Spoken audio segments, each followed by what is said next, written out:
1991년 3월 26일 대한민국을 충격에 빠뜨린 한 사건이 시작되었습니다. 대구 성서동에 살던 5명의 초등학생, 평범한 공휴일 아침 도롱뇽 알을 잡으러 와룡산으로 향했죠. 하지만 그들은 돌아오지 않았습니다. 전국이 이들을 찾기 위해 나섰어요. 연인원 32만 명이 수색에 참여했고 우유팩에, 전화카드에, 과자 봉지에 아이들의 얼굴이 실렸죠. 그렇게 11년이 흘렀습니다. 2002년 9월 26일 와룡산 세방골에서 5구의 작은 유골이 발견되었어요. 그런데 이상했습니다. 세 아이의 두개골에는 둔기로 가격한 흔적이 20개가 넘게 있었고 한 아이의 팔뼈에는 방어흔이 있었으며 또 다른 아이의 옷소매는 묶여 있었죠. 명백한 타살의 증거였습니다. 하지만 경찰은 저체온증 사고사라고 발표했어요. 군은 관련이 없다고 했죠. 그로부터 또 20년, 2022년 충격적인 고백이 나왔습니다. 저는 그날 와룡산에 있었습니다. 미국에서 돌아온 한 남자, 30년 전 김일병이었던 그의 입에서 끔찍한 진실이 쏟아져 나왔죠. 무단 외출한 3명의 병사, 술에 취한 상태에서의 우발적 폭력, 다목적 가위로 자행된 끔찍한 범행, 그리고 군과 경찰의 조직적 은폐. 진실은 밝혀졌지만 정의는 실현되지 못했습니다. 공소시효는 이미 끝났고 가해자 중 1명은 죽었고 1명은 치매에 걸렸죠. 하지만 우리는 기억해야 합니다. 1991년 3월 26일 와룡산으로 떠난 5아이를 박진호, 이철수, 최영민, 김동현, 정우진, 그들의 이름을, 그들의 웃음을, 그들이 꿈꾸던 미래를. 오늘 진실극장에서는 34년 만에 밝혀진 충격적인 진실, 그 속에 숨겨진 권력의 민낯, 그리고 아직도 풀리지 않은 미스터리를 파헤쳐 보겠습니다. 본격적인 이야기를 시작하기 전에 구독과 좋아요는 제게 정말 큰 힘이 됩니다. 지금 어디서 시청하고 계신지 댓글로 남겨주시면 답글로 인사드리겠습니다. 만약 시간을 되돌릴 수 있다면 그날 아침으로 돌아가고 싶으신가요? 여러분은 어떻게 생각하시나요? 1991년 3월 26일 대구광역시 달서구 성서동. 그날은 유난히 맑았습니다. 봄 햇살이 골목길을 따스하게 비추고 있었죠. 평범한 공휴일 아침이었어요. 성서초등학교 3학년 박진호, 11살 소녀는 키가 138cm쯤 되는 깡마른 아이였습니다. 긴 머리카락이 이마를 덮고 있었고 늘 그렇듯 빨간색 야구 모자를 쓰고 있었죠. 이웃들은 진호를 모자 소년이라고 불렀어요. 아침 8시 진호네 집 마당. 짜잔, 이거 봐. 내가 이겼지. 진호가 구슬을 튕기며 환하게 웃었습니다. 그의 목소리에는 장난기가 가득했죠. 에이, 한 번만 더 해보자. 친구 이철수가 볼을 부풀리며 항의했어요. 철수는 142cm의 다부진 체격으로 진호보다 조금 컸죠. 성격도 활발해서 늘 앞장서서 놀이를 이끌곤 했습니다. 그때였어요. 쾅! 집 안에서 문 닫는 소리가 크게 들렸습니다. 25살 청년 김준성이 창문을 열고 얼굴을 내밀었죠. 그의 얼굴은 붉게 상기되어 있었고 눈가에는 짜증이 가득했어요.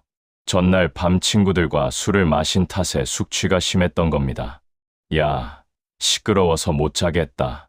준성의 목소리가 거칠게 울렸어요. 손으로는 머리를 감싸 쥐고 있었죠. 나가서 놀아, 당장. 아이들은 움찔했지만 곧 서로를 바라보며 어깨를 으쓱했어요. 이런 일은 처음이 아니었거든요. 형, 그럼 우리 와룡산 가자. 막내 최영민이가 조심스럽게 제안했습니다. 영민이는 겨우 10살, 135cm의 작은 체구였지만 호기심만큼은 누구보다 컸죠. 그래, 도롱뇽 알 잡으러 가자. 김동현이가 눈을 반짝이며 동의했어요. 동현이는 정우진이와 같은 반 친구로 둘은 늘 붙어 다녔죠. 특히 개구리알이나 도롱뇽 알을 모으는 게 취미였어요. 탄피도 주울 수 있을 거야. 지난번에 거기서 엄청 많이 주웠잖아. 우진이가 덧붙였습니다. 그의 주머니에는 이미 몇 개의 탄피가 들어있었죠. 와룡산, 성서동 아이들에게 그곳은 놀이터였습니다. 봄이면 도롱뇽 알을, 여름이면 메밀을, 가을이면 도토리를 주우러 가는 곳이었죠. 겨울에는 썰매를 타기도 했고요. 무엇보다 어른들도 안전하다고 생각하는 곳이었어요.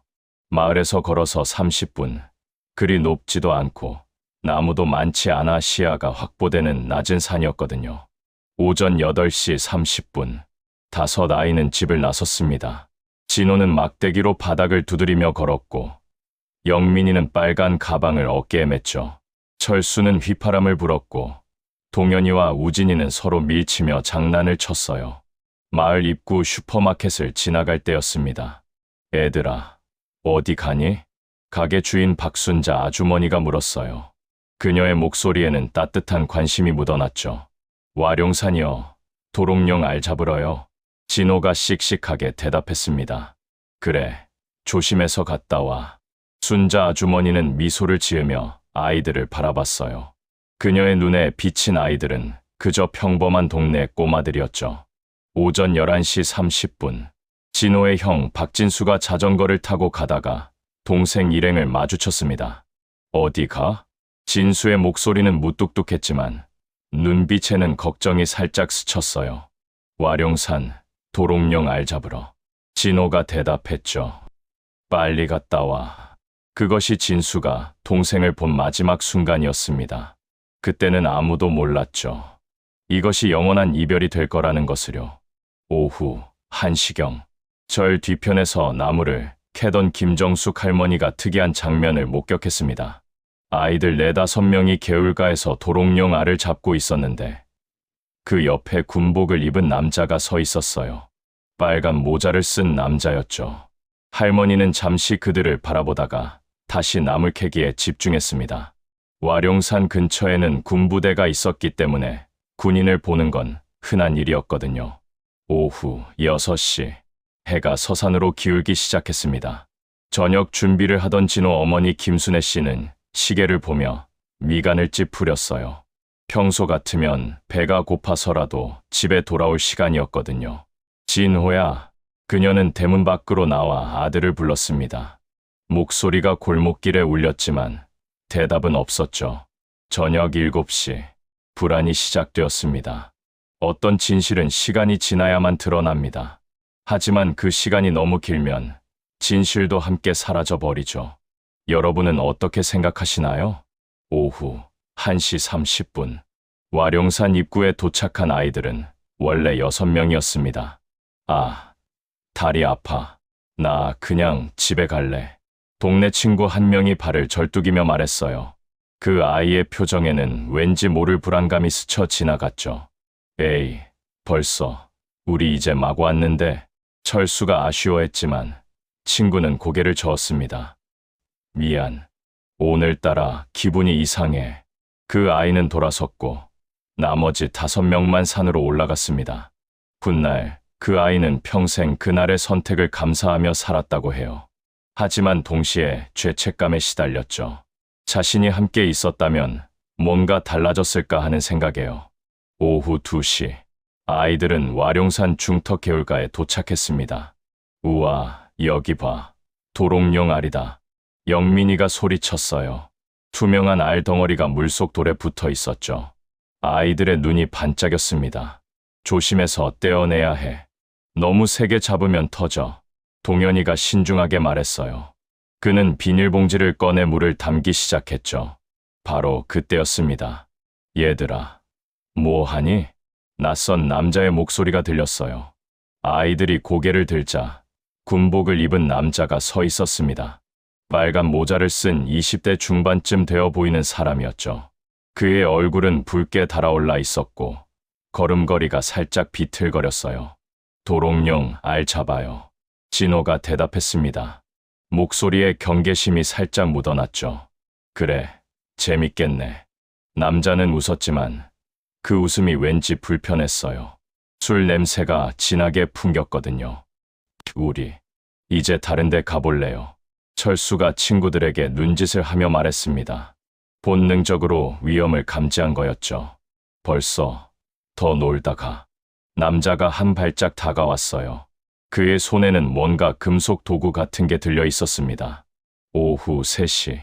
저수지 근처를 지나던 택시기사 이상철 씨는 특이한 장면을 목격했습니다. 5 아이가 줄지어 걸어가고 있었는데 맨 뒤에 있던 아이가 계속 뒤를 돌아보고 있었어요. 마치 누군가 따라오는지 확인하는 것처럼요. 애들이 불안해 보이더라고요. 뭔가 쫓기는 것 같은 느낌이었어요. 이상철 씨는 나중에 경찰에게 이렇게 진술했습니다. 하지만 그때는 그냥 지나쳤죠. 아이들이 장난치는 거라고 생각했던 겁니다. 오후 4시. 와룡산 아래에서 농사를 짓던 최봉수 씨가 이상한 광경을 봤습니다. 검은색 봉고차 한 대가 산 쪽으로 올라가고 있었어요. 평소에는 차가 다니지 않는 길이었죠. 운전석에 앉은 남자와 눈이 마주쳤는데 그 눈빛이 너무 차가워서 소름이 돋았다고 합니다. 그 눈을 잊을 수가 없어요. 뭔가 죄를 지은 사람의 눈 같았달까요. 하지만 최봉수 씨는 이 사실을 11년 동안 숨겼습니다. 무서웠다고 해요. 혹시 그 남자가 자신을 해칠까 봐요. 오후 5시. 산 중턱 어딘가에서 이상한 소리가 들렸습니다. 안 돼. 하지마. 아이의 비명 같았어요. 하지만 그 소리를 들은 사람은 많지 않았습니다. 와룡산은 생각보다 넓었고 바람 소리에 묻혀버렸거든요. 오후 6시. 해가 기울기 시작했습니다. 멀리서 누군가 아이들을 불렀어요. 진호야, 철수야. 마을 주민의 목소리였죠. 신기하게도 그 순간 아이들이 한 방향으로 뛰어가는 게 보였다고 합니다. 마치 누군가 부르는 것처럼요. 하지만 그쪽은 마을 반대 방향이었죠. 더 깊은 산속이었어요. 그것이 마지막이었습니다. 살아있는 5 아이를 본 마지막 순간이었죠. 저녁 7시. 진호 어머니 김순애 씨의 불안은 공포로 변했습니다. 우리 애가 이렇게 늦은 적이 없어요. 배고프면 무조건 집에 오는 애인데 그녀는 동네를 돌며 아들을 찾기 시작했어요. 목소리가 점점 커졌죠. 진호야, 진호야, 엄마야. 하나둘 다른 부모들도 나왔습니다. 철수 아버지, 영민이 어머니, 동현이 부모, 우진이 할머니. 처음에는 그저 아이들이 놀다가 늦는 거라고 생각했어요. 하지만 시간이 지날수록 그들의 표정은 어두워졌죠. 밤 8시. 혹시 와룡산에서 길을 잃은 건 아닐까요? 누군가 조심스럽게 말했습니다. 말도 안 돼요. 우리 애들은 거기서 맨날 놀았어요. 눈 감고도 찾아올 수 있는 길이에요. 철수 아버지가 강하게 부인했지만 목소리에는 떨림이 있었어요. 밤 9시. 더 이상 기다릴 수 없었습니다. 경찰에 신고합시다. 진호 아버지가 결정을 내렸어요. 그의 손은 떨리고 있었죠. 밤 10시. 성서파출소에 신고가 접수되었습니다. 5명의 아이가 와룡산에 갔다가 돌아오지 않고 있습니다. 경찰관이 기록을 하며 물었어요. 몇 시에 나갔습니까? 아침 8시 반쯤이요. 그럼 벌써 14시간이. 경찰관의 표정이 심각해졌습니다. 그날 밤 기온은 영상 8도. 춥지는 않았지만 산속의 밤은 달랐죠. 더구나 어린아이들이었어요. 즉시 수색을 시작하겠습니다. 밤 11시. 손전등 불빛이 와룡산을 수놓았습니다. 경찰, 소방관, 그리고 300여 명의 주민들이 산을 뒤지기 시작했어요. 진호야, 철수야, 영민아, 동현아, 우진아. 목소리가 산에 울렸지만 돌아오는 건 메아리뿐이었습니다. 그 순간 누군가 말했어요. 이상해요. 아이들이 있다면 분명 대답할 텐데. 그 말에 모두가 침묵했습니다. 불길한 예감이 스쳐 지나갔죠. 여러분은 어떻게 생각하시나요? 정말 아이들은 단순히 길을 잃은 걸까요? 아니면 누군가가? 진실은 이미 그날 와룡산 어딘가에 묻혀 있었습니다. 하지만 그 진실이 드러나기까지는 너무나 긴 시간이 필요했죠. 어떤 비밀은 땅속 깊이 묻혀 있다가도 언젠가는 세상 밖으로 나옵니다. 와룡산이 11년 동안 품고 있던 비밀처럼요. 여러분은 어떻게 생각하시나요? 2002년 9월 26일 목요일 오전 10시. 가을 하늘은 높고 맑았습니다. 며칠 전 태풍 루사가 지나간 뒤라 공기도 깨끗했죠. 등산객 김태수 씨, 58살의 평범한 회사원이었어요. 그는 도토리를 줍기 위해 와룡산 세방골로 향했습니다. 매년 이맘때면 와서 도토리를 주워가는 게 그의 취미였죠. 태풍 때문에 지형이 좀 바뀌었네. 그는 혼잣말을 하며 경사면을 조심스럽게 내려갔어요. 빗물에 흙이 많이 쓸려 내려가 있었거든요. 바로 그때였습니다. 그 사이로 하얀 무언가가 보였어요. 처음엔 돌인 줄 알았죠. 그는 호기심에 나뭇가지로 흙을 조금 걷어냈습니다. 이게 뭐지? 김태수 씨의 얼굴이 순간 굳어졌어요. 작은 두개골이었습니다. 아이 것으로 보이는 작고 둥근 두개골이었죠. 그의 머릿속에 번개처럼 스쳐 지나간 생각이 있었어요. 개구리 소년들, 11년 전 전국을 떠들썩하게 했던 그 사건. 5아이가 이 산에서 사라진 바로 그 사건이었죠. 손이 떨렸습니다. 휴대전화를 꺼내는 것도 힘들었어요. 여보세요? 112입니까? 와룡산에서 아이뼈를 발견했습니다. 그의 목소리가 떨렸죠. 혹시 11년 전에 실종된 아이들 같습니다. 오전 11시, 경찰이 현장에 도착했습니다. 세방골은 와룡산 정상에서 남쪽으로 500m쯤 떨어진 곳이었어요. 깊이 20m의 급경사 계곡으로 평소에는 사람들이 거의 가지 않는 곳이었죠. 여기입니다. 김태수 씨가 손가락으로 가리켰어요. 그의 얼굴은 여전히 창백했죠. 현장을 지휘한 강력계 김영사는 신중하게 흙을 걷어내기 시작했습니다. 세상에, 김영사의 입에서 탄식이 새어나왔어요. 작은 뼈들이 하나둘 모습을 드러냈습니다. 그것도 한 구가 아니었어요. 뼈가 계속 나왔죠. 즉시 감식반을 불러라. 그리고 절대 언론에 알리지 마. 하지만 이미 소문은 퍼지기 시작했습니다. 정오, 국과수 감식반이 도착했어요. 본격적인 발굴 작업이 시작되었죠. 1시간, 2시간, 오후 2시, 5구입니다. 감식반원이 낮은 목소리로 보고했어요. 5구 모두 한 곳에 모여 있습니다. 반경 3m 안에요. 이상했습니다. 만약 조난을 당했다면 아이들이 이렇게 한 곳에 모여 있을 리 없었죠. 마치 누군가 의도적으로 모아놓은 것처럼 보였어요. 유골과 함께 발견된 물건들이 있었습니다. 빨간색 가방 하나, 파란색 운동화 2켤레, 녹색 점퍼 1벌, 스테인리스 수저 세트, 그리고 이건 뭡니까? 한 감식반원이 뭔가를 집어들었어요. 탄피였습니다. M16 소총의 5.56mm 탄피였죠. 그 옆에는 찢어진 우유팩이 있었는데 그 안에도 탄도 여러 개가 들어 있었어요. 왜 여기에 탄피가? 모두가 의아해했습니다. 오후 3시, 경찰은 실종 아동 부모들에게 연락을 했어요. 와룡산에서 아이들로 추정되는 유골이 발견되었습니다. 전화기 너머로 침묵이 흘렀습니다. 그리고 곧, 아니, 그럴 리 없어요. 진호 어머니 김순애 씨의 목소리였어요. 그녀는 그 자리에서 무너져 내렸다고 합니다. 11년을 기다렸는데 오후 5시 부모들이 현장에 도착했습니다. 해가 이미 기울고 있었어요. 노을빛이 세방골을 붉게 물들이고 있었죠. 유류품을 확인하는 순간 비명이 터져 나왔습니다. 이거 우리 철수 신발이에요. 제가 사준 거예요. 철수 어머니가 파란 운동화를 움켜쥐며 울부짖었어요. 진호 가방. 내가 생일 선물로 준 가방. 진호 아버지의 목소리도 떨렸죠. 의심의 여지가 없었습니다. 11년 전 사라진 바로 그 아이들이었어요. 그런데 이상한 일이 벌어졌습니다. 오후 6시, 경찰의 첫 브리핑. 대구경찰청 공보관이 기자들 앞에 섰어요. 그의 표정은 이상하게 경직되어 있었죠. 초기 조사 결과 저체온증에 의한 사고사 가능성이 높아 보입니다. 기자들이 술렁거렸어요. 한 기자가 손을 들고 물었습니다. 부검도 하지 않았는데 어떻게 사인을 알 수 있습니까? 공보관이 머뭇거렸어요. 그것은 1991년 3월 26일 밤 기온이 낮았고 아이들이 산에서 길을 잃었을 가능성이. 탄피는 왜 발견된 겁니까?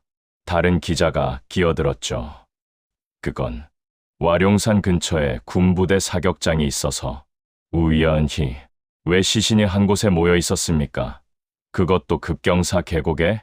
질문이 쏟아졌지만 공보관은 제대로 답하지 못했어요. 9월 27일 다음 날 유골은 경북대학교 법의학교실로 옮겨졌습니다. 부검을 맡은 박정원 교수는 국내 최고의 법의학 전문가였어요.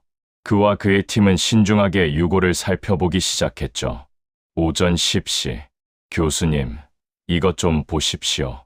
한 연구원이 박 교수를 불렀어요. 두개골에 손상이 있습니다. 그것도 여러 군데. 박 교수가 확대경으로 자세히 들여다봤습니다. 그의 표정이 점점 굳어졌어요. 이건 둔기에 의한 손상이야. 첫 번째 아이, 진호로 추정되는 유골의 두개골에는 무려 24개의 골절 흔적이 있었습니다. 두 번째 아이, 철수의 두개골에도 15개. 세 번째 아이, 영민이의 두개골에도 11개의 손상이 있었어요. 이 정도 손상이면 박 교수는 말을 멈췄습니다. 하지만 모두가 알고 있었죠. 이것은 사고가 아니라는 것을요. 더욱 충격적인 발견이 이어졌습니다. 손상 부위의 모양을 보세요. 덜자 모양, 사각형 모양, 일정한 패턴이 있습니다. 이는 특정 도구에 의한 가격을 의미했어요. 그리고 이것 보세요. 영민이의 왼팔 뼈였습니다. 요골에 방어흔이 있어요. 공격을 막으려다 생긴 골절입니다. 방어흔, 그것은 타살의 명백한 증거였죠.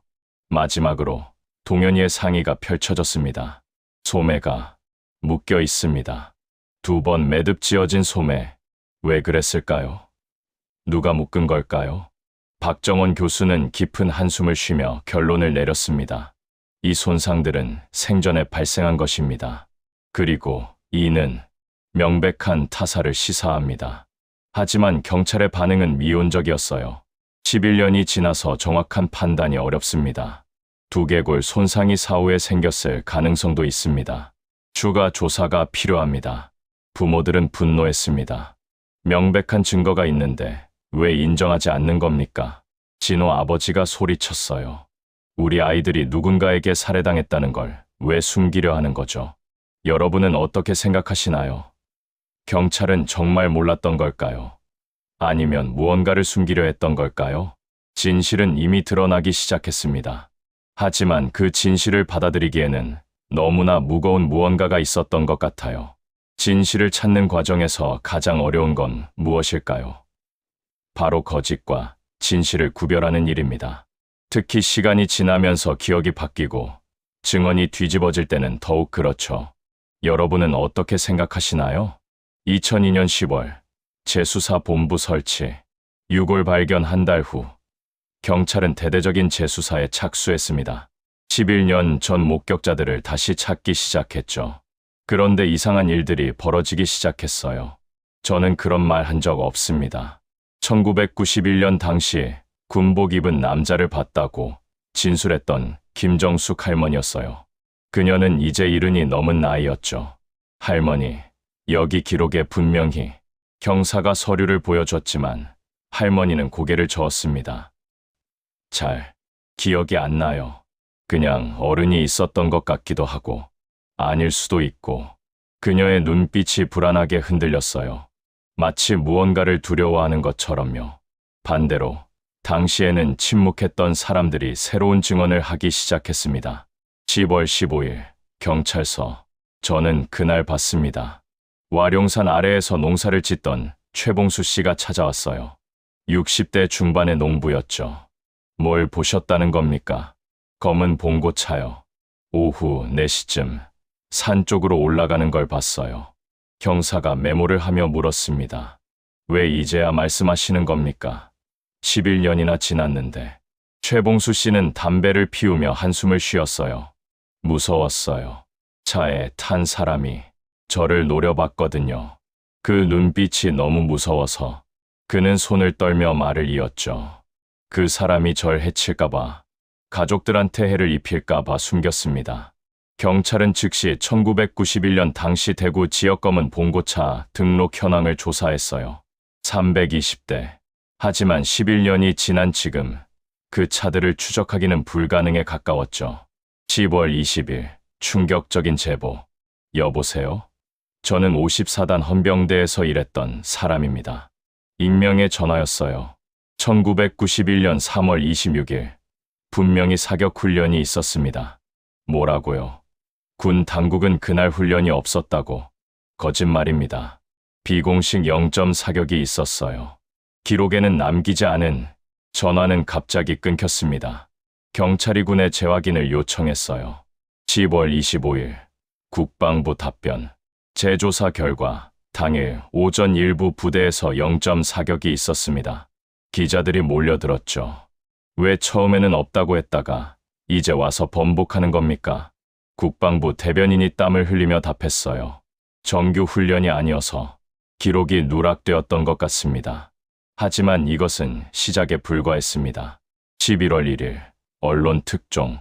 한 기자가 군 내부 문건을 입수했어요. 1991년 4월 군 헌병대가 실종 사건과 관련해 병사 3명을 조사했다. 문서에는 김일병, 박일병, 이일병의 이름이 적혀 있었죠. 이들은 3월 26일 무단 외출했다가 다음 날 새벽에 복귀했다고 기록되어 있었어요. 혐의 입증 불가, 징계 처분 후 종결. 이것이 전부였습니다. 경찰은 즉시 이들을 찾기 시작했어요. 김일병 -1992년 전역 후 미국 이민, 박일병 -1995년 교통사고 사망, 이일병 현재 대구 거주. 11월 5일 이일병과의 만남. 네, 그날 외출한 건 맞습니다. 이정은 씨, 38살. 그는 이제 작은 식당을 운영하고 있었어요. 와룡산에 갔습니까? 형사의 질문에 그가 고개를 저었습니다. 아니요. 대구 시내에서 술을 마셨어요. 동대구역 근처 포장마차에서요. 증명할 수 있습니까? 이정은 씨가 씁쓸하게 웃었어요. 11년 전 일을 어떻게 증명합니까? 그날 같이 있던 박일병은 죽었고 김일병은 미국에 있고 그의 눈가가 떨렸습니다. 뭔가 숨기는 게 있는 것 같았어요. 정말 아이들을 보지 못했습니까? 못 봤습니다. 대답은 단호했지만 목소리는 떨렸죠. 11월 10일 또 다른 증언. 저는 그날 밤 비명소리를 들었어요. 와룡산 근처에 사는 박노인이었습니다. 80대의 고령이었죠. 왜 이제야 말씀하시는 겁니까? 무서웠어요. 괜히 엮일까봐. 노인은 지팡이를 짚으며 떨리는 목소리로 말했어요. 아이들 비명 같았어요. 살려주세요 하는 소리가. 몇 시쯤이었습니까? 저녁 7시에서 8시 사이. 해가 막 졌을 때였어요. 하지만 이 증언도 증명할 방법은 없었죠. 11월 15일 국과수 추가 분석. 범행 도구를 특정하기 위한 실험을 진행했습니다. 두개골 손상 패턴을 분석한 결과가 발표되었어요. 가장 유력한 도구는 용접망치입니다. 용접망치. 한쪽은 뾰족하고 다른 쪽은 평평한 특수 공구였죠. 하지만 단정할 수는 없습니다. 비슷한 형태의 도구들이 많으니까요. 2003년 1월 새로운 제보. 1991년 3월경 우리 철공소에서 용접망치가 없어졌습니다. 성서동에서 철공소를 운영하던 박철민 씨였어요. 신고는 하지 않으셨나요? 망치 하나 때문에 신고까지는. 그런데 뉴스를 보니 혹시나 해서 경찰은 조사했지만 역시 단서는 없었습니다. 2003년 3월 26일 실종 12주년. 유족들이 세방골에 모였어요. 그곳에서 추모제를 열었죠. 우리 아이가 왜 죽었는지, 누가 죽였는지 그것만이라도 알고 싶어요. 동현이 어머니의 울음소리가 산에 울렸습니다. 추모제가 끝난 후 한 노인이 다가왔어요. 사실은. 그는 주위를 둘러보더니 작은 목소리로 말했죠. 군인들이 뭔가 숨기고 있어요. 당시 부대 안에서도 소문이 돌았거든요. 무슨 소문입니까?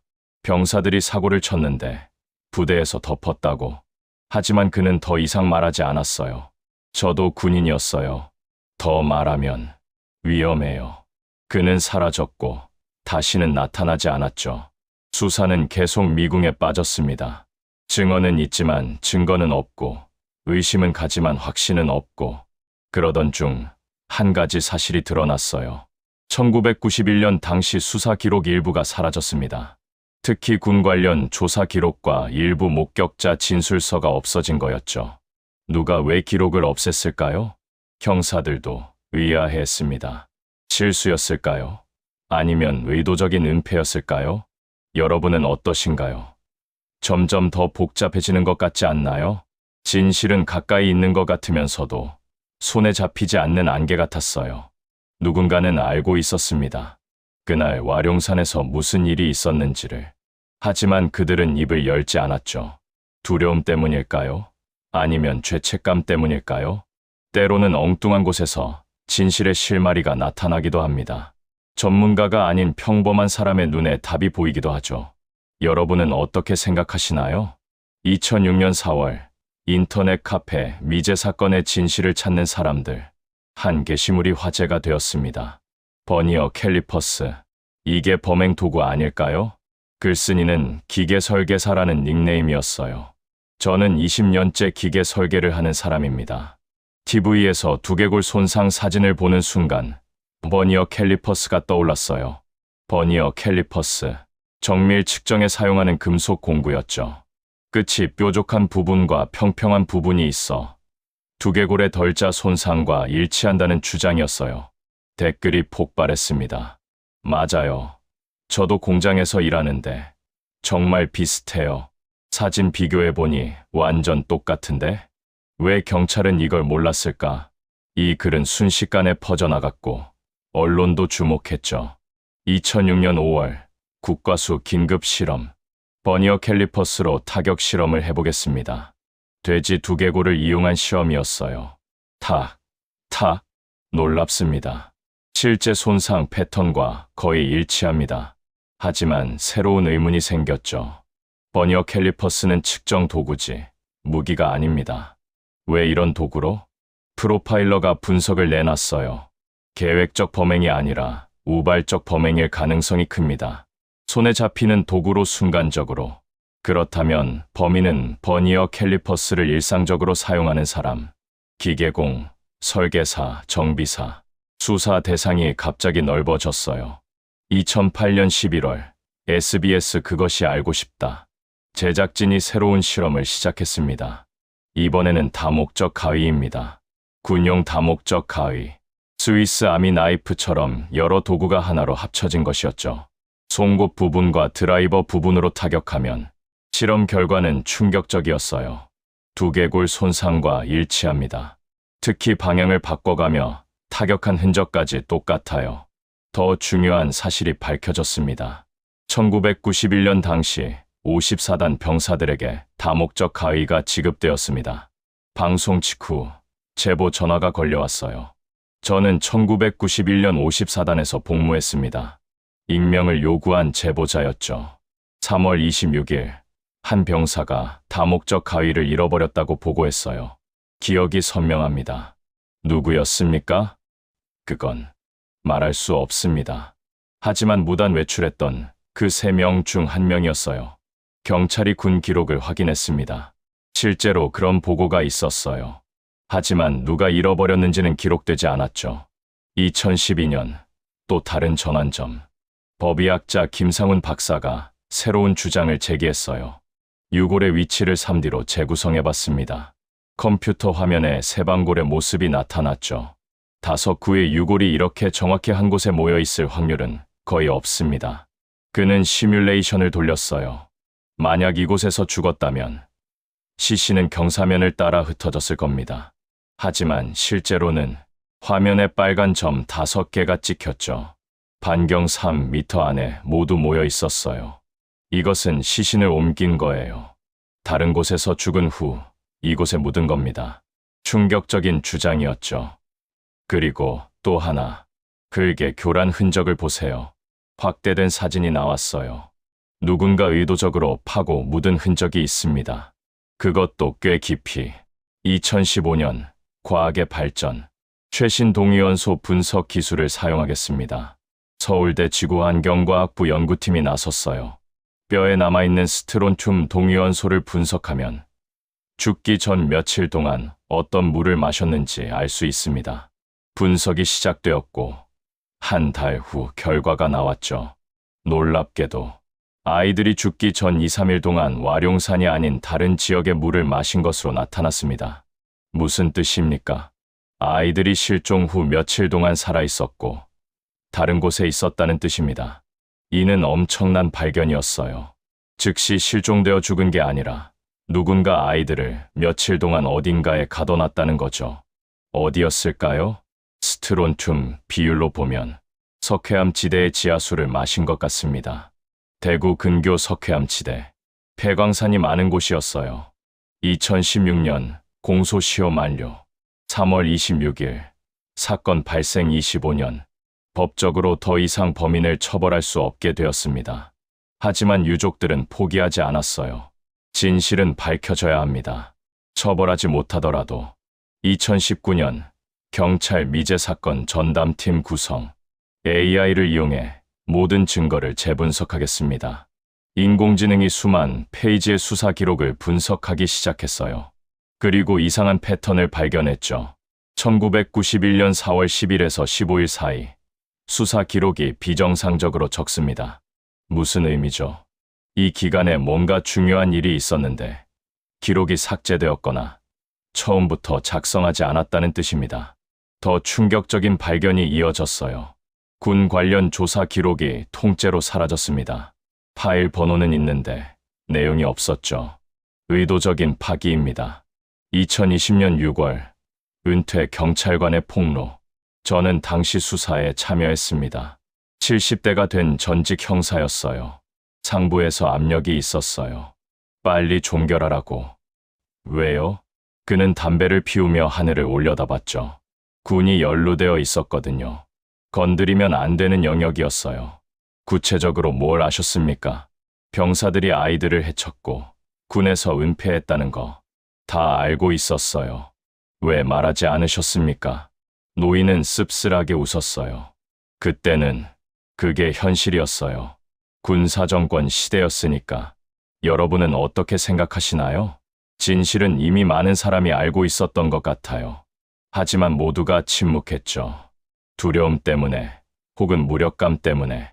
그렇게 진실은 묻혀갔고 아이들은 잊혀져 갔어요. 하지만 시간은 결국 모든 것을 드러내고 있었습니다. 조금씩, 천천히, 하지만 확실하게. 때로는 범인보다 더 나쁜 사람들이 있습니다. 바로 진실을 알면서도 침묵하는 사람들이죠. 그들의 침묵이 얼마나 많은 고통을 만들어내는지 여러분은 어떻게 생각하시나요? 2021년 3월, 사건 발생 30주년, 한 다큐멘터리 감독이 나타났습니다. 김진수 PD, 45살의 독립 다큐 제작자였죠. 저는 이 사건의 진실을 밝히겠습니다. 그는 3년 동안 준비했다고 했어요. 당시 관련자 100여 명을 찾아다니며 인터뷰를 했죠. 그리고 충격적인 증언들을 확보했습니다. 첫 번째 증언자, 코드명 A. 저는 1991년 대구경찰청 강력계에서 일했습니다. 목소리는 변조되었지만 떨림은 숨길 수 없었어요.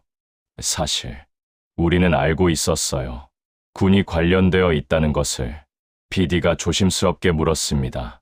구체적으로 무엇을 아셨습니까? A씨는 깊은 한숨을 쉬었어요. 3월 27일 새벽 3시 군 헌병대에서 연락이 왔습니다. 침묵이 흘렀죠. 병사 3명이 와룡산에서 수상한 행동을 했다고. 혈흔이 묻은 옷을 입고 부대로 복귀했다고. 그런데 왜 조사하지 않았습니까? A씨의 목소리가 낮아졌어요. 상부에서 지시가 내려왔어요. 건드리지 말라고. 누구의 지시였습니까? 그건 말할 수 없습니다. 아직도 무서워요. 두 번째 증언자, 코드명 B. 저는 당시 54단 헌병대 수사관이었습니다. 60대 남성의 목소리였어요. 우리가 조사한 병사 중 한 명이 자백했습니다. PD가 숨을 멈췄죠. 무엇을 자백했습니까? 아이들을 만났다고. 술에 취해서 시비가 붙었다고. B씨는 말을 멈추고 물을 마셨어요. 손이 떨리는 게 보였죠. 그리고 우발적으로 폭력을 행사했다고 했습니다. 왜 이 사실을 숨겼습니까? 부대장 명령이었어요. 국군의 명예를 지켜야 한다고. B씨는 울먹였습니다. 저도 자식이 있는 사람인데 평생 죄책감에 시달렸어요. 세 번째 증거, 문서. 김 PD는 놀라운 것을 입수했습니다. 1991년 4월 15일자 군 내부 문서입니다.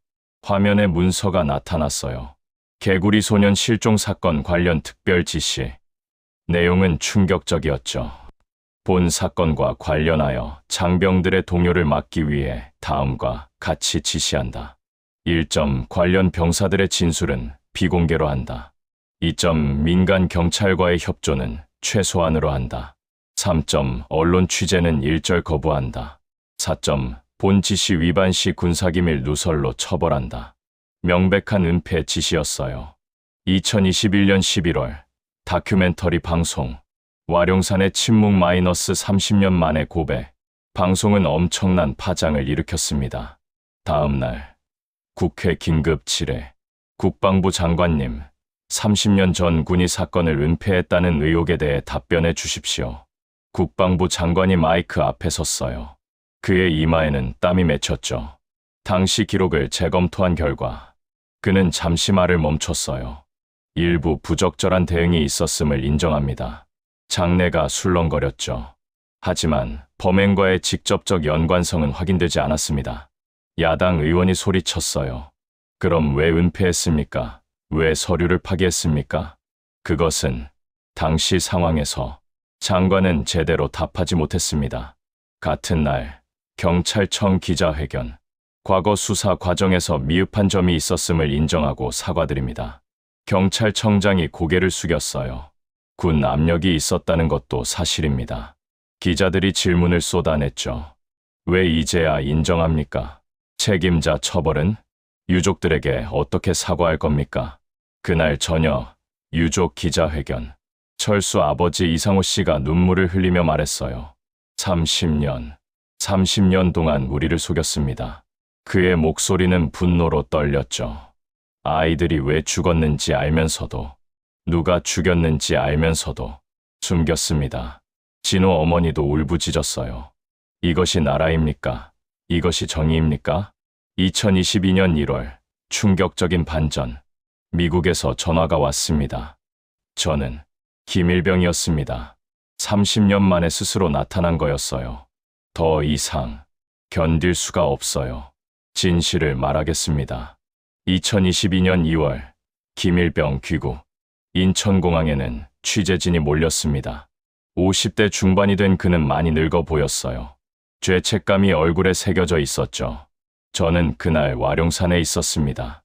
기자회견장은 숨소리조차 들리지 않았어요. 저와 박일병, 이일병, 우리 셋이 무단 외출해서 와룡산에서 술을 마시고 있었습니다. 그는 물을 마시고 계속했죠. 오후 4시쯤 아이들이 나타났어요. 도롱뇽 알을 잡고 있었죠. 눈물이 그의 볼을 타고 흘렀습니다. 박일병이 술에 취해서 아이들에게 시비를 걸었어요. 어떤 시비였습니까? 군사 기밀 지역이라고. 여기서 놀면 안 된다고. 그는 고개를 숙였어요. 아이들이 반항했어요. 여기는 우리 동네 산이다라고. 침묵이 흘렀습니다. 그때 박일병이 다목적 가위를 꺼냈어요. 모두가 숨을 멈췄죠. 처음엔 겁만 주려고 했던 것 같은데 한 아이가 도망가려 하자 그는 말을 잇지 못했어요. 박일병이 가위로 아이의 머리를. 충격적인 고백이었습니다. 한 명이 쓰러지자 다른 아이들이 비명을 질렀어요. 그러자 우리는 패닉 상태가 되어 모든 아이들을 해친 겁니까? 김일병이 고개를 끄덕였어요. 죽일 의도는 없었어요. 하지만 결과적으로 이것이 미필적 고의였습니다. 죽일 의도는 없었지만 죽을 수도 있다는 걸 알면서도 폭력을 행사한 것. 지시는 어떻게 했습니까? 처음엔 그 자리에 뒀어요. 하지만 다음날 새벽 뭘 했습니까? 부대에서 사람들이 왔어요. 헌병대 간부들이었죠. 또 다른 충격이었습니다. 그들이 시신을 세방굴로 옮겼어요. 깊이 파고 묻었죠. 왜 그곳입니까? 찾기 어려운 곳이라고. 경사가 심해서 사람들이 안 간다고. 그렇게 진실이 드러났습니다. 하지만 이미 공소시효는 끝났고 박일병은 죽었고 이일병은 치매에 걸려 있었어요. 김일병도 처벌받지 않았습니다. 법적으로는 아무것도 할 수 없었죠. 정의는 실현되지 못했습니다. 하지만 적어도 진실은 밝혀졌어요. 30년 만에. 여러분은 어떻게 생각하시나요?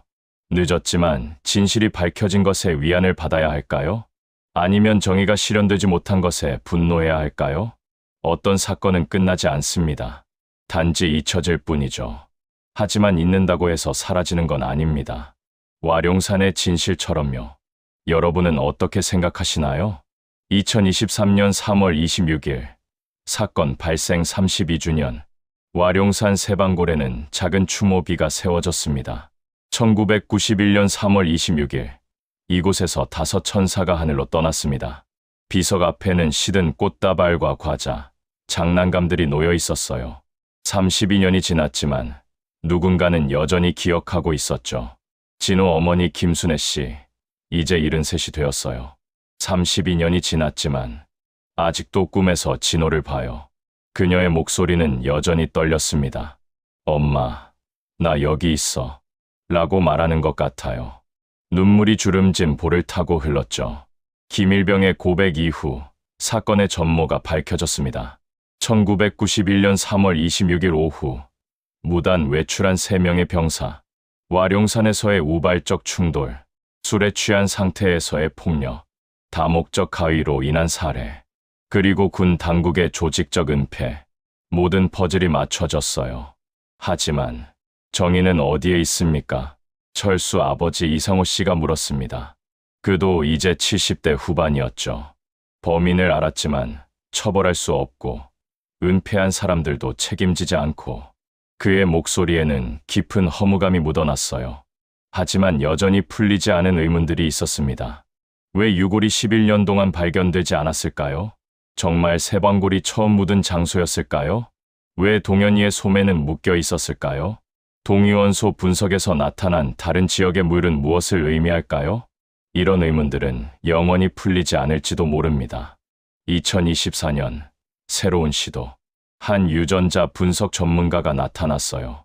유골에서 제3자의 DNA를 발견했습니다. 김일병, 박일병, 이일병 외에 또 다른 사람이 있었다는 거였죠. 하지만 대조할 샘플이 없어서 누군지는 알 수 없습니다. 또 다른 미스터리가 남았어요. 한편 이 사건은 우리 사회에 큰 교훈을 남겼습니다. 첫째, 아동 실종 대응 시스템의 중요성. 사건 이후 호박씨 경보, 엠버 경고 같은 시스템이 도입되었어요. 실종 즉시 전국에 알리는 체계가 만들어졌죠. 우리 아이들의 죽음이 헛되지 않았으면 좋겠어요. 영민이 어머니 최정희 씨의 말이었습니다. 둘째, 권력기관의 투명성. 군과 경찰의 은폐는 결국 더 큰 불신을 낳았어요.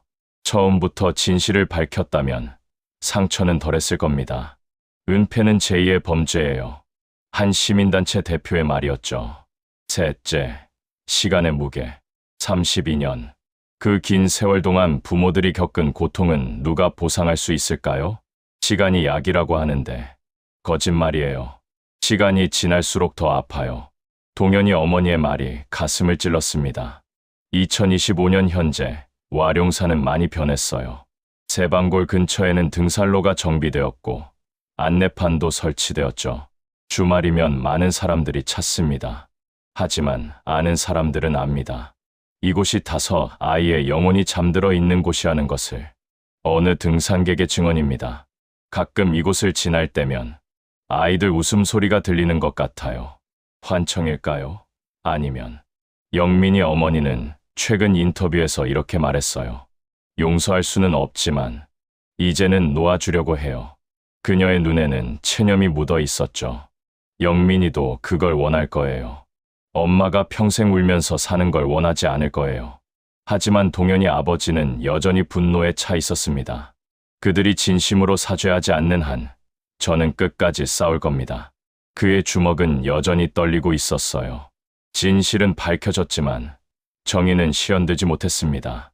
가해자는 처벌받지 않았고 은폐한 사람들도 책임지지 않았죠. 이것이 우리가 살고 있는 현실입니다. 하지만 희망도 있어요. 이 사건을 계기로 많은 것이 바뀌었습니다. 실종 아동에 대한 사회적 관심이 높아졌고 수사 시스템도 개선되었어요. 무엇보다 진실을 추구하는 사람들의 노력은 계속되고 있죠. 최근 한 시민단체가 개구리 소년 사건 진상규명위원회를 만들었어요. 비록 처벌은 못하지만 진실을 기록으로 남기겠습니다.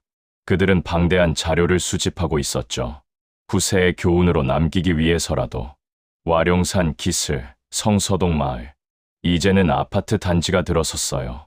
옛 모습은 거의 사라졌죠. 하지만 몇몇 노인들은 기억합니다. 그날 아침 아이들이 뛰어가는 걸 봤어요. 정말 해맑게 웃으면서.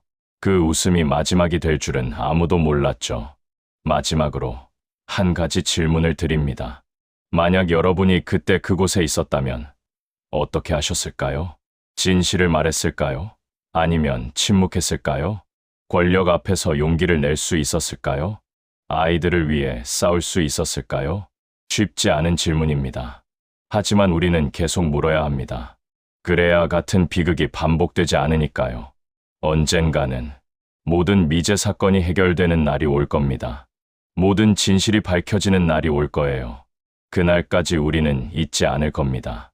1991년 3월 26일 와룡산으로 떠난 5아이를 박진호, 이철수, 최영민, 김동현, 정우진, 그들의 이름을 기억할 거예요. 그들의 웃음을 기억할 거예요. 그들이 꿈꾸던 미래를 기억할 거예요. 비록 그 미래는 이루어지지 못했지만 적어도 우리의 기억 속에서는 영원히 살아있을 겁니다. 11살 소년들의 해맑은 웃음으로, 도롱뇽 알을 잡으러 가던 그 봄날의 모습으로. 사건은 아직 끝나지 않았습니다. 진실을 찾는 여정은 계속됩니다. 정의를 향한 외침은 멈추지 않을 겁니다. 왜냐하면 우리가 기억하는 한 그들은 살아있으니까요. 우리가 싸우는 한 정의는 가능하니까요. 우리가 포기하지 않는 한 진실은 밝혀지니까요. 이것이 우리가 할 수 있는 최선입니다. 기억하고, 기록하고, 전하는 것. 그래서 오늘도 저는 이 이야기를 전합니다. 잊지 말아야 할 진실을 위해, 반복되지 말아야 할 비극을 위해, 그리고 아직도 와룡산 어딘가에서 엄마를 부르고 있을지 모를 5아이의 영혼을 위해. 구독과 좋아요, 그리고 댓글로 여러분의 생각을 들려주세요. 여러분의 관심이 진실을 지키는 힘이 됩니다. 다음 진실극장에서는 또 다른 미제 사건의 진실을 파헤치겠습니다. 잊혀진 이들의 목소리를 전하겠습니다. 감사합니다. 그리고 기억해 주세요.